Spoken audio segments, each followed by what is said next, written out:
All right, welcome to So Get the Podcast. I'm KD. Let's get the show started. So before I get the show started, my thoughts and prayers goes out to everyone that's trying to take care of their loved ones themselves and everyone that's around them. Every week, every hour, every second, every day, every week. Something that's tragedy that's happening in the world today. So I'm going to start off with, before I get the show started, I hope everyone is okay, doing the best they can. Things can be worse, but also things can be better. But if you're here with me on this platform, you blessed. So it's a lot that's taking place. Something has crossed my radar. Something always is coming across my radar. But I want to speak about DC. From what I see, the homicide rate, I see that DC is allegedly leading in that stat of 250 homicides already. It needs to stop. And the only way that can stop, it may not never stop, but it can actually slow down to the point of us helping one another and protecting these kids, because majority of these homicides and or cases are the youth. We need more elderly, older people who consider themselves leaders, things in the nature of the community, need to come together and grab these young ones and stir them in the right direction. Not saying that they aren't, it just need more of that, It's very unfortunate these kids don't have too much to do. I know. Some people might say they have programs and that's available for them, and is it what they really want? Is it what they really need to prosper in life? Or is this something just to say that you did something for the youth? Contingent to, like allocating the money in the right places. Most of the money that's being allocated, it's not going to the right places. It's not going to like financial literacy and things to teach them on real survival. We need more leaders to step up and to do what's right. That's pretty much it, and we could just start from there. Include myself. I'm not excluded from it, but we all could do better. But this platform here is a start. To inform them on things that can be done on their behalf, and or far as doing their research and looking into these matters, because this platform highlights a plethora of different things. Okay, so getting the show started. So today I would like to start off with it's a lot that's on my radar. I want to start with the airlines, because I know it's around the holiday season and everyone are traveling to meet and or to meet up, to go see their loved ones and their families and friends for the holiday season. So Airlines is on my radar. This is by the open class action. 4 major airlines have agreed to a $60 million class action settlement. And there's things that you can do to get it without, any proof, things of that nature. So at least $60 million has been established for a settlement fund over allegations that major United States airline companies with having, unfair pricing tactics. The airline settle has already been agreed upon with the Southwest Airlines and American Airlines. The original class action lawsuit was filed against the 4 largest commercial air passenger carriers in the United States, including the American Airlines, Inc., the Delta Airlines, Inc., Southwest Airlines Co., and United Airlines, Inc. The airline carriers' class action lawsuit alleged that the defendants above, American and United, Delta, and Southwest, along with the U.S. Airways, and Continental Airlines worked together to price fix through the use of the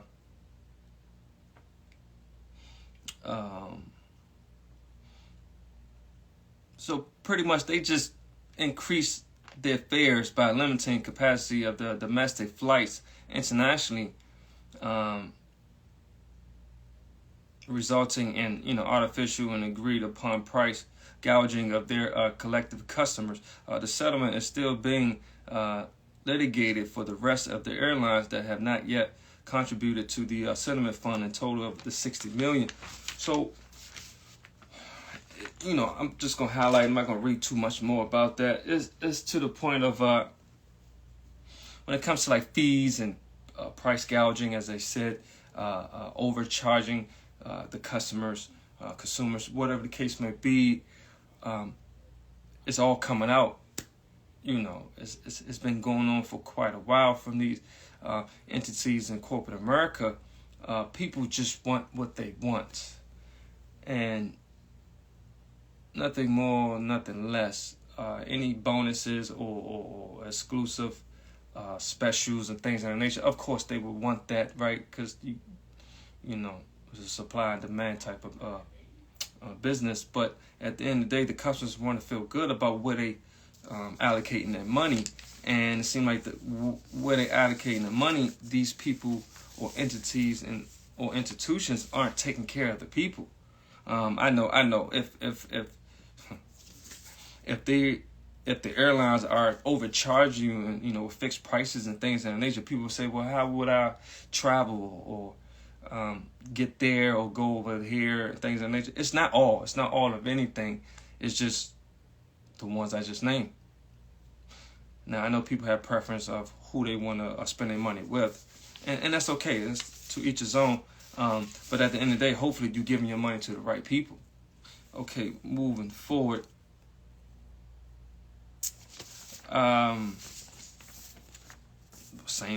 Stick around for the gaming world, because it's the holiday season. A lot of kids looking forward to gifts and games and consoles and things of that nature. So Sony is on my radar. Sony is facing an $8 billion lawsuit for overcharging PlayStation customers. The UK Competition Appeal ruled that the Sony must face a lawsuit worth up to £6.3 billion, roughly $7.9 billion, over the claims brought by the Alex Neil, if I pronounced that correctly, a consumer advocate who has worked on previous campaigns. Sony Interactive Entertainment was sued last year on behalf of nearly 9 million people in the UK who have bought digital games or add-on content through Sony's PlayStation Store. I believe it's Neil alleged that Sony required digital games and add-ons to be bought and said only via its online PlayStation Store, which charges 30% commission to developers and publishers. The claim alleged customers have therefore paid higher prices for games and added-on content than they would have done. Sony did not respond to Fox Business' request for comment. The company's lawyers have previously argued that the case was flawed from start to finish and said it should be thrown out. They ruled that Newell's case could continue, thought it said people who had made PlayStation Store purchases after the case was filed in 2022 should be removed from the proposed class. This is the first step in ensuring consumers get back what they owed as a result of Sony breaking the law. Neil said in a statement, PlayStation gamers' loyalty has been taken advantage by Sony, who have been charging these excessive prices for years. Give me a second.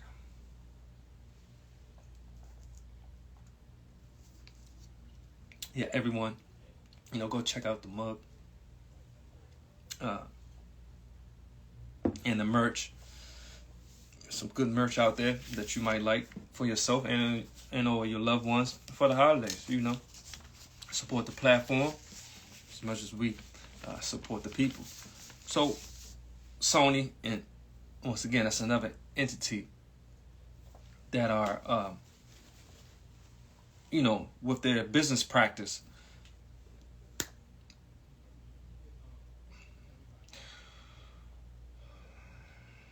people, we need to detox, try someone else. There's other entities out here that can provide that type of structure, gaming world, or, that can help with gaming consoles and games and, tournaments. So get to provide those as well, placement, things of that nature. It's other entities that can help you, that gives you your money's worth. Nothing more, nothing less. You get what you pay for.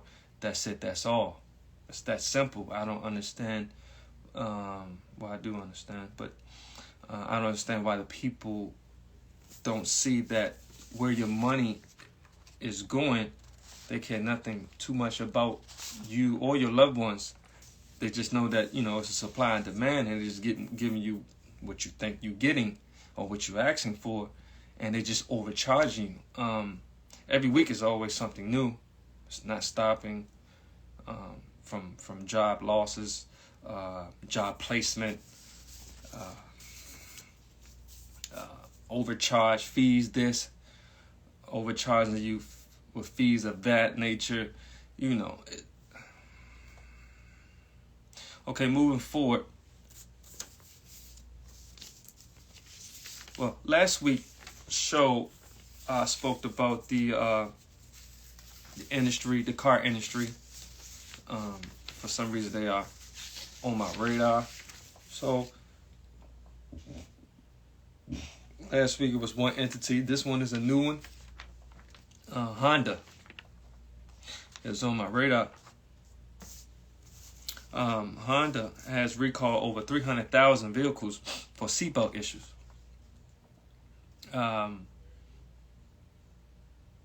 The Honda recalled more than 300,000 of its 2023-2024 HRVs and Accords based on the missing seatbelt piece, which could increase the risk of injury in the event of a collision. The front seat belt pretensioner, which are meant to tighten the seatbelt in the event of an accident, were made without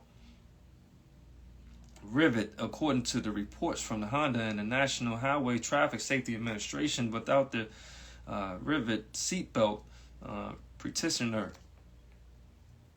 would not properly restrain the occupant in the event of the collision, which could increase the risk of injury. Per the reports, the company said it had received its first complaints surrounding the missing device in May.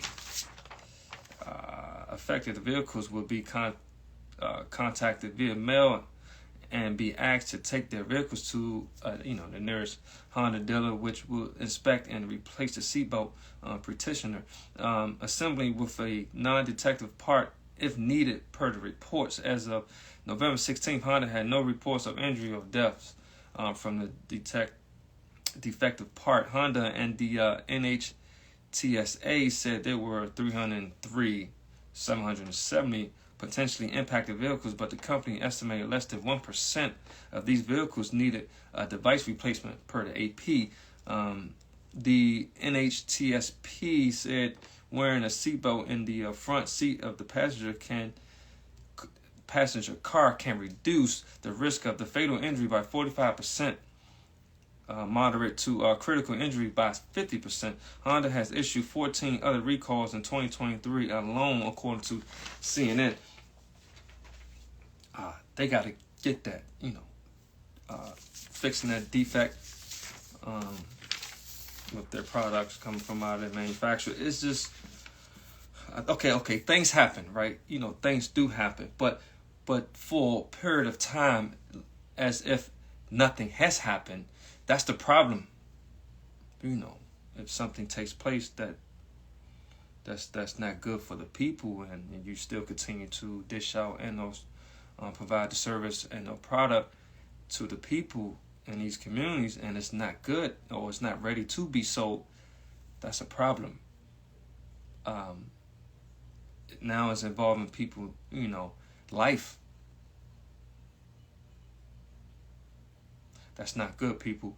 So moving forward, thinking about this from these last 2 weeks from these car industries, their manufacturers and things of that nature, like somebody got to, create something that's better for the people, contingent to the transportation. I'm gonna put that out in the universe. That's a good idea to look forward to, So moving forward, this particular one's on my radar. It's a restaurant owner, in the,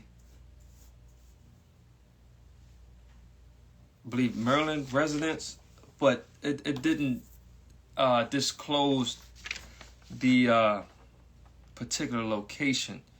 Well, I'm only gonna speak on it because it's on my radar. This particular, this is by Gwen Wren, I believe. Restaurant owners, amidst failure to pay IRS causing 1.7 tax loss. Maryland resident faces prison for withholding employees' taxes. Francisco Elino pled guilty to willfully failing to pay over 1.7 million employment taxes withheld from his employees' wages. The owner of the two restaurants and property management company, exploring over 100 people, neglecting to remit income, Social Security, and Medicare tax to the IRS from at least April 2014 to July 2016. This isn't the first encounter with the restaurant owner with tax issues, as he's held previous phase of trust fund recovery penalty for not paying over 1.4 million in taxes from 2011 and 2012.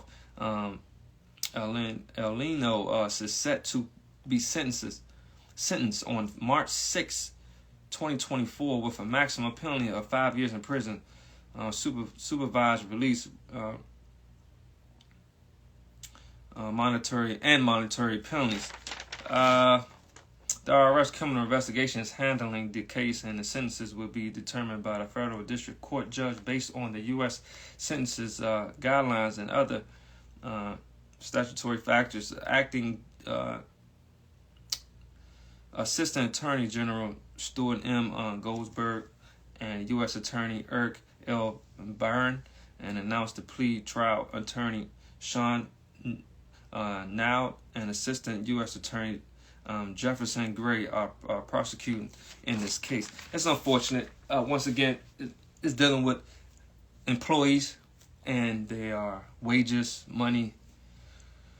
That one there is taxes, withholding taxes, things of that nature, and just not paying the people. Not all. It just seems like most people in corporate America, as of right now, in real time, me speaking to you on this platform, it's like every day it's like they're not caring more, about the people.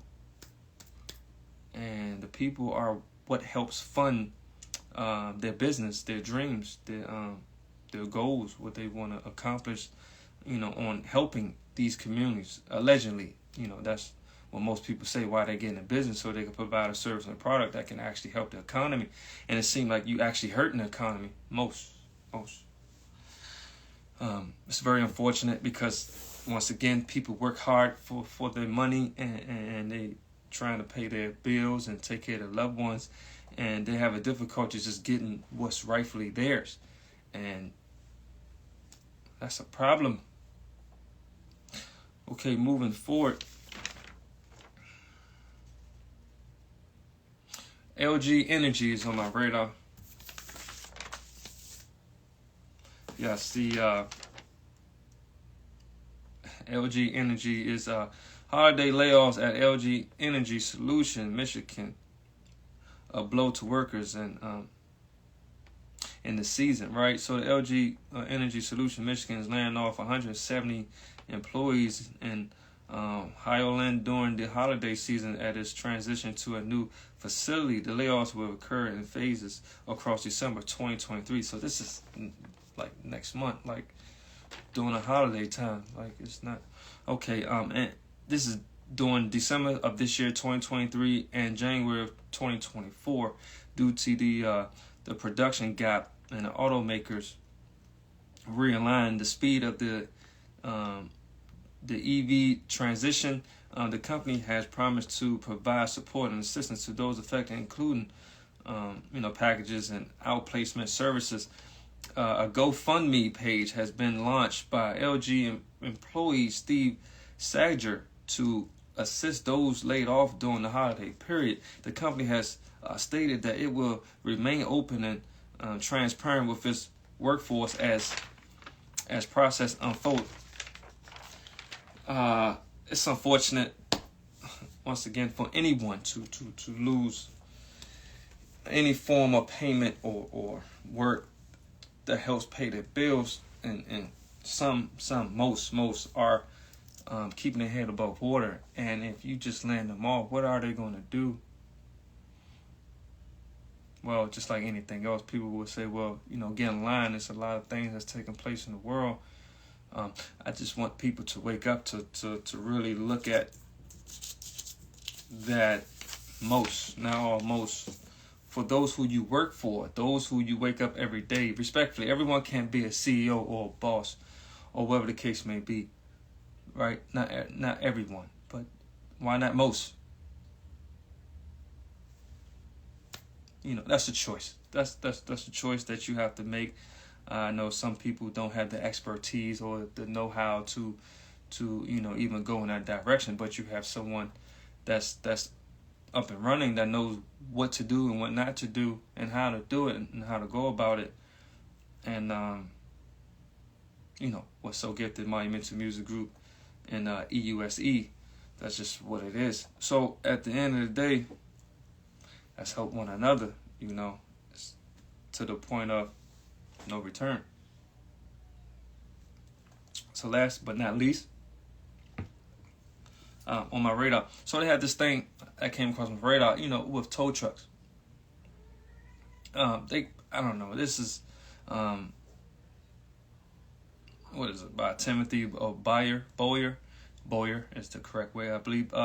Tow truck scam. That's what is titled. This is on my radar, so I'm gonna speak a little bit about it and just go from there. The talk news. In a recent Steve Leto, I believe that's Leto is his name, YouTube channel episode was learned that towing business are making a killing by discovering they can charge pretty much whatever amount they want when it comes to towing your car following an accident. The problem is twofold. One, despite of the number of incidences related to towing companies using unfair practices in their day-to-day business dealings with car owners immediately following an accident, reforms to control out of control tow truck operators have failed to be effective. Two, car accidents victims are unwillingly signing tow charges agreements, sometimes even blank ones, at the scene of an accident because they believe that they have to agree to having a vehicle towed immediately. This episode stems from a recent KDKA CBS News Pittsburgh report about a car owner who discovered shortly after having her car insurance would not cover the inflated towing charges, leaving her to come up with the money on her own in order to retrieve her car. How outrageously high towing charges are tailored is through itemizing accumulation of overly inflated charges related to the towing, such as the recurring fees, gate fees, storage fees, paperwork, processing fees, etc. To avoid becoming a victim of this legal scam, never ever sign a blank tow charge agreement. Insist that the cost of the tow and related services are listed in the agreement before signing. Ask the police first responders for a city assigned towing service. Do not get into a escalating confrontation with a tow driver.